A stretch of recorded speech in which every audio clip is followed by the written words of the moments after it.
अपनी तेल पाइपलाइन बेचती, BSNL फोन बेचते 46,000 करोड़ च बेचन जा रहे हैं।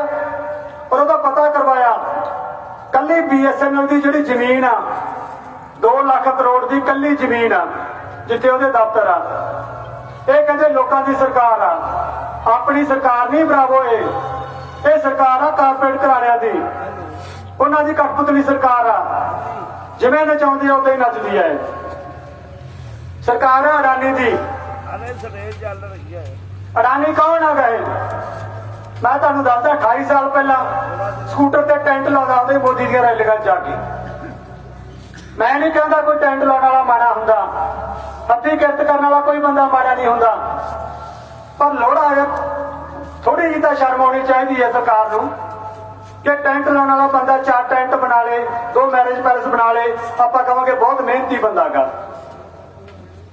अज हिंदुस्तान का भारत का दूजे नंबर का अमीर आ 28 साल कितों पैसे आए?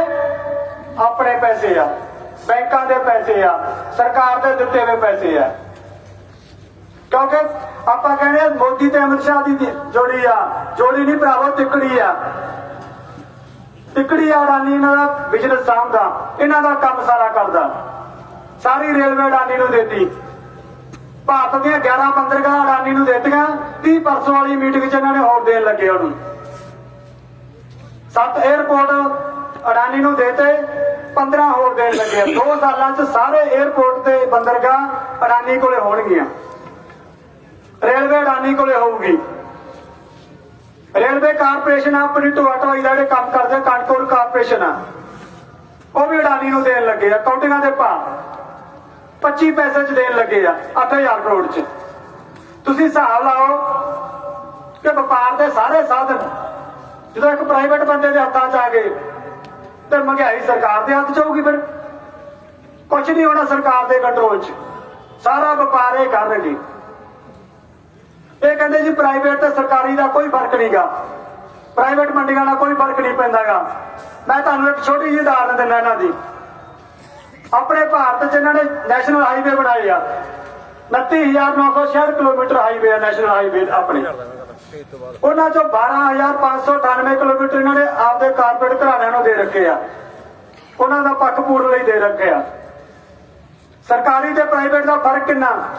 जिथे आप सरकारी ते टोल दिंने आ, 1 साल का 1 किलोमीटर का 49 लाख रुपया दिंने आपां, ते प्राइवेट घराणे कितना इकट्ठा करते आपां तो 1 साल का 1 किलोमीटर का 1 करोड़ ते 29 लाख रुपया, 2.5 गुणे का फर्क आ। सरकार कहती प्राइवेट ते सरकारी कोई फर्क नहीं पैंदा। जे मक्की का आटा 40 रुपये ना, प्राइवेट वाले 100 ते जाऊगा 2.5%। सरकार कोरोना की गल करती है क्योंकि सरकार की नीतियां ही है। मैं पहले ही गल की है कि सरकार की नीयत ते नीतियां खिलाफ लड़ाई हो गई। अपनी नीयत धरने नूं खराब करना। कोरोना की गल करते हैं, कोरोना का सच देखो की है सरकार का। कोरोना कारपोरेट घराणिਆਂ ਨੂੰ घ्यो वांगू लग्या, आंकड़े देखो किन्ने इन्हां दे। कोरोना च कल्ले अडानी की प्रॉपर्टी 40 अरब डॉलर से उठ गई है। कितनी वधी है? 128%। असीं तां घरां च बैठे सी, कित्थे चलियां कंपनियां? कंपनियां चलियां कि अपना सरकारी संपत्ति सरकारी प्रॉपर्टी सारी उन्होंने बेचती है, कौटियां के भाव देती सरकार ने। सरकार कहती है कि मैं गरीबां दा, मोदी कहना मैं गरीबां दा सेवादार हाँ। अपनी नहीं सरकार, सरकार कारपोरेट घराणिਆਂ दी आ। नोटबंदी का सच देखो इहदा की आ। नोटबंदी की सरकार ने, काला धन कढ़ा के लियावांगे। मैं पूछना चाहना मोदी साहब तो कि तुसीं काला धन जमा कराउण लई नोटबंदी की, कोई एक भी FIR इंडिया च की? उस बाद कई पैसे जमा होए सी ते इह काला धन सीगा, कित्थे गया काला धन? साडा चिट्टा भी दे के नीरव मोदी नूं भेजता बाहर नूं, काला धन लियाउणा किसी साडा भी दे के तोड़ता। सरकार एक ही नारा ला के आई सी, काला धन लियावांगे, 15-15 लाख तुहाडे खाते पावांगे। दसो मैनूं किहड़े भरा दे 15-15 लाख आ गया? हथ खड़ा करके दसो। ਜਿਹੜਾ 15-15 हज़ार घरे पिया सी किते एमरजेंसी वास्ते, वो भी जमा करा लिया। हम जमा क्यों कराया? तुहानूं मैं दसदा, ਇਹਨਾਂ ਨੇ ਆਪਦੇ ਕਾਰਪੋਰੇਟ ਘਰਾਣਿਆਂ ਨੂੰ ਲੋਨ ਦੇਣਾ ਸੀ। ਆਪਾਂ ਵੀ ਸਾਰੇ ਲੋਨ ਲੈਂਦੇ, ਪੈਸੇ ਉਧਾਰ ਲੈਂਦੇ ਆ। ਕਿੰਨੇ ਪੈਸੇ ਕੋਈ ਉਧਾਰ ਦੇ ਸਕਦਾ? ਜਿੰਨੇ ਪੈਸੇ ਉਹਦੀ ਜੇਬ ਚ ਹੋਣਗੇ ਉਨੇ ਹੀ ਦੇ ਸਕਦਾ, ਉਹ ਤੋਂ ਵੱਧ ਨਹੀਂ ਦੇ ਸਕਦਾ। ਬੈਂਕਾਂ ਕੋਲੇ ਲੋਨ ਦੇਣ ਨੂੰ ਪੂਰੇ ਪੈਸੇ ਨਹੀਂ ਸੀ ਇਹਨਾਂ ਕੋਲੇ। ਆਪਾਂ ਨੂੰ ਇਹਨਾਂ ਨੇ ਸਬਜ਼ਵਾਜ ਦਿਖਾਇਆ ਕਾਲੇ ਧਨ ਦਾ, ਬਲੈਕ ਮਨੀ ਦਾ। ਆਪਣੇ ਪੈਸੇ ਜਮ੍ਹਾਂ ਕਰਾ ਲਏ, ਉਹਨਾਂ ਨੂੰ ਲੋਨ ਦੇਣ ਲਈ ਬੈਂਕਾਂ ਦੀ ਲਿਮਟ ਪੂਰੀ ਕਰ ਲਈ। ਇੱਥੇ ਵੀ ਗੁਜ਼ਾਰਾ ਨਹੀਂ ਹੋਇਆ। ਤਿੰਨ ਬੈਂਕਾਂ ਦੀ ਇੱਕ ਬੈਂਕ ਬਣਾਈ, ਤਿੰਨ ਬੈਂਕਾਂ ਦੀ ਇੱਕ ਬੈਂਕ ਬਣਾਈ, 25 ਆਪਣੀ ਬੈਂਕਾਂ ਜਮ੍ਹਾਂ ਕਰਾਈ ਤੇ ਫਿਰ ਜਾ ਕੇ ਉਹਨਾਂ ਨੂੰ ਕਾਰਪੋਰੇਟ ਘਰਾਣਿਆਂ ਨੂੰ ਲੋਨ ਦਿੱਤਾ। ਕੱਲੇ ਅਡਾਨੀ ਨੂੰ 3.5 ਲੱਖ ਕਰੋੜ ਰੁਪਇਆ ਲੋਨ ਦਿੱਤਾ। ਸਾਡੀ MSP ਦੀ ਵਾਰੀ ਆਉਂਦੀ ਆ, ਸਾਡੇ ਕਰਜ਼ਾ ਮਾਫ ਦੀ ਵਾਰੀ ਆਉਂਦੀ ਆ ਤਾਂ ਸਰਕਾਰ ਕਹਿੰਦੀ ਜੀ ਪੈਸੇ ਨਹੀਂ ਆ, ਤੇ ਕਾਰਪੋਰੇਟ ਘਰਾਣਿਆਂ ਵੱਲ ਅੱਜ ਦੀ ਤਰੀਕ 'ਚ 12 ਲੱਖ ਕਰੋੜ ਰੁਪਇਆ NPA ਖੜਾ। ਸਾਡਾ ਤਾਂ MSP ਦਾ ਰੌਲਾ ਹੀ ਨਹੀਂ ਇੰਨਾ, ਸਾਡਾ ਤਾਂ ਕਰਜ਼ਾ ਹੀ ਨਹੀਂ ਇੰਨਾ।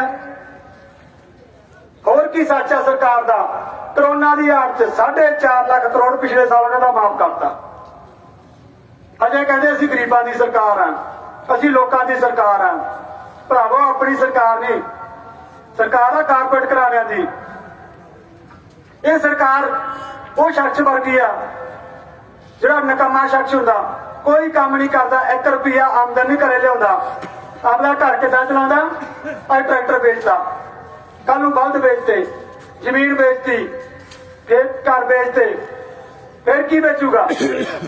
ਇਹ ਬੰਦੇ ਨੇ ਬੰਦਰਗਾਹ, 에ਅਰਪੋਰਟ, ਰੇਲ, ਤੇਲ, ਗੇਲ, ਵੇਅਰ ਹਾਊਸ ਕੁਝ ਨਹੀਂ ਛੱਡਿਆ ਆਪਣੇ ਕੋਲੇ। ਹੁਣ ਆਪਣੀਆਂ ਜ਼ਮੀਨਾਂ ਤੇ ਆ ਕੇ ਖੜ ਗਿਆ। ਉਹ ਵੀ ਇਹਨੂੰ ਪਾਉਂਦੀਆਂ ਨਹੀਂ ਆ। ਮੋਦੀ ਸਾਹਿਬ ਕਹਿੰਦੇ ਆ ਕਿ ਕਾਨੂੰਨ ਕਿਸਾਨਾਂ ਵਾਸਤੇ ਆ, ਬਿਲਕੁਲ ਕੋਰਾ ਝੂਠ ਆ। ਤੁਸੀਂ ਸਾਰੇ ਨੈਟ ਚਲਾਉਣੇ ਨਹੀਂ, ਆਪਣੇ ਬੱਚੇ ਚਲਾਉਂਦੇ ਆ। ਨੈਟ ਤੇ ਕੱਢ ਕੇ ਦੇਖੋ UNO ਦੀ ਪਾਲਿਸੀ ਕੀ ਆ, IMF ਦੀ ਰਿਪੋਰਟ ਦੇਖੋ ਕੀ ਆ। ਪੂਰੀ ਦੁਨੀਆ 'ਚ ਸਿਰਫ 10% ਕਿਸਾਨ ਰੱਖਣੇ ਆ, ਇਹ ਪਾਲਿਸੀ ਆ। ਬਾਕੀਆਂ ਤੋਂ ਕੀ ਕਰਾਉਣਾ?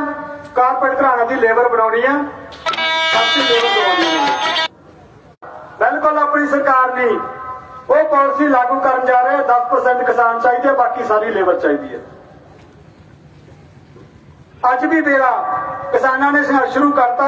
ਇਹ ਇਕੱਲੇ ਕਿਸਾਨਾਂ ਦਾ ਸੰਘਰਸ਼ ਨਹੀਂਗਾ, ਇਹ ਨੀਤੀਆਂ ਦੀ ਤੇ ਨੀਅਤ ਦੀ ਲੜਾਈ ਆ, ਹੱਕ ਤੇ ਸੱਚ ਦੀ ਲੜਾਈ ਆ। ਇਸ ਕਰਕੇ ਹਰ ਵਰਗ ਨੂੰ ਇਸ ਲੜਾਈ 'ਚ ਆਉਣਾ ਚਾਹੀਦਾ। ਇਹ ਆਜ਼ਾਦੀ ਬੜੀਆਂ ਕੁਰਬਾਨੀਆਂ ਤੋਂ ਬਾਅਦ ਮਿਲੀ ਆ, ਉਹ ਵੀ ਪੂਰੀ ਤਰ੍ਹਾਂ ਲਾਗੂ ਨਹੀਂ ਹੋਈ ਤੇ ਅਸੀਂ ਦੁਬਾਰਾ ਉਹਨਾਂ ਕਾਰਪੋਰੇਟ ਘਰਾਣਿਆਂ ਦੇ ਗੁਲਾਮ ਹੋਣ ਜਾ ਰਹੇ ਆ। ਤੁਹਾਨੂੰ ਯਾਦ ਹੋਊਗਾ, ਹਿੰਦੁਸਤਾਨ, ਭਾਰਤ ਜਦੋਂ ਆਪਣਾ ਗੁਲਾਮ ਹੋਇਆ, ਸਿਰਫ ਇੱਕ ਕੰਪਨੀ ਆਈ ਸੀ, ਇੱਕ ਕੰਪਨੀ। ਅੱਜ ਤਾਂ ਸਾਡੇ ਸਿਰ ਤੇ 100 ਕੰਪਨੀਆਂ ਬਿਠਾਉਣ ਲੱਗੇ ਆ। ਜਦੋਂ ਹੁਣ ਗੁਲਾਮ ਹੋਵਾਂਗੇ ਫਿਰ ਆਜ਼ਾਦੀ ਦੀ ਭੁੱਲ ਜਾਓ। ਇਸ ਕਰਕੇ ਮੈਂ ਸਮੁੱਚੇ ਭਾਰਤ ਦੇ ਨੌਜਵਾਨ ਵਰਗ ਨੂੰ ਸੱਦਾ ਦਿੰਦਾ ਕਿ ਸ਼ਹੀਦਾਂ ਨੇ ਜੋ ਸੁਪਨੇ ਸੋਚ ਕੇ, ਜੋ ਸੁਪਨੇ ਪਾਲੇ ਸੀ, ਜਿੱਦਾਂ ਦਾ ਭਾਰਤ ਸੋਚਿਆ ਸੀ, ਜੇ ਤਾਂ ਉਦਾਂ ਦਾ ਬਣ ਗਿਆ ਤਾਂ ਬਿਲਕੁਲ ਘਰਾਂ 'ਚ ਬਹਿ ਜਾਓ। ਜੇ ਨਹੀਂ ਬਣਿਆ ਤੇ ਫਿਰ ਹੁਣ ਕਿਹੜੇ ਸੱਦੇ ਦੀ ਉਡੀਕ ਕਰਦੇ ਆ? ਜਿਹੜੇ ਗੋਰਿਆਂ ਨੂੰ ਇੱਥੋਂ ਭਜਾਉਣ ਲਈ, ਜਿਹੜੀ ਕੰਪਨੀ ਨੂੰ ਇੱਥੋਂ ਭਜਾਉਣ ਲਈ ਸਾਡੇ ਹਜ਼ਾਰਾਂ ਯੋਧਿਆਂ ਨੇ ਸਜ਼ਾਵਾਂ ਕੱਟੀਆਂ, ਆਪਣਾ ਬਲੀਦਾਨ ਦਿੱਤਾ, ਅੱਜ ਉਹਨਾਂ ਗੋਰਿਆਂ ਦੇ ਦੇਸ਼ 'ਚ ਅਸੀਂ ਗੁਲਾਮੀ ਕਰਨ ਜਾਣ ਲਈ ਪੈਸੇ ਵੀ ਲਾਉਣੇ ਆ ਤੇ ਉਹਨਾਂ ਦੀ ਮਿਹਨਤ ਵੀ ਕਰਦੇ ਆ। ਕਾਹਦੇ ਕਰਕੇ? ਸਿਰਫ ਇਹ ਗਵਰਨਮੈਂਟ ਕਰਕੇ, ਇਹ ਨਕਮੀ ਸਰਕਾਰ ਕਰਕੇ, ਇਹਦੀਆਂ ਨੀਤੀਆਂ ਕਰਕੇ, ਇਹਦੀ ਨੀਅਤ ਕਰਕੇ। ਸਾਡੇ ਯੋਧਿਆਂ ਨੇ ਕੁਰਬਾਨੀਆਂ ਕੀਤੀਆਂ, ਇਹਨਾਂ ਨੇ ਸਾਨੂੰ ਫਿਰ ਉਹਨਾਂ ਦੇ ਗੁਲਾਮ ਬਣਾਤਾ। ਮੈਂ ਸਰਕਾਰ ਨੂੰ ਪੁੱਛਣਾ ਚਾਹਣਾਗਾ ਕਿ ਜਿਹੜੇ ਕਾਰਪੋਰੇਟ ਘਰਾਣਿਆਂ ਨੂੰ ਉਹਨਾਂ ਨੇ ਪੈਸੇ ਦਿੱਤੇ ਆ, ਉਹਨਾਂ ਨੇ ਜਿੰਨਾ ਭਾਰਤ 'ਚ ਵਪਾਰ ਕੀਤਾ ਉਹ ਤੋਂ ਬਾਅਦ ਚਾਈਨਾ ਤੇ ਪਾਕਿਸਤਾਨ 'ਚ ਆ। ਜੇ ਸਾਡੇ ਦੇਸ਼ ਦੀ ਲੜਾਈ ਲੱਗ ਗਈ, ਉਹ ਆਪਦਾ ਵਪਾਰ ਬਚਾਉਣਗੇ ਜਾਂ ਸਾਡਾ ਦੇਸ਼ ਬਚਾਉਣਗੇ? ਉਹ ਘਰਾਣੇ ਕਿਹੜੇ ਪਾਸੇ ਖੜਨਗੇ? ਇਸ ਕਰਕੇ ਸਰਕਾਰ ਪਬਲਿਕ ਸੈਕਟਰ ਤੋਂ ਭੱਜ ਰਹੀ ਆ। ਆਪਾਂ ਭੱਜਣ ਨਹੀਂ ਦੇਣਾ, ਕੱਲੇ ਕੱਲੇ ਬੰਦੇ ਨੂੰ ਆਉਣਾ ਪੈਣਾਗਾ।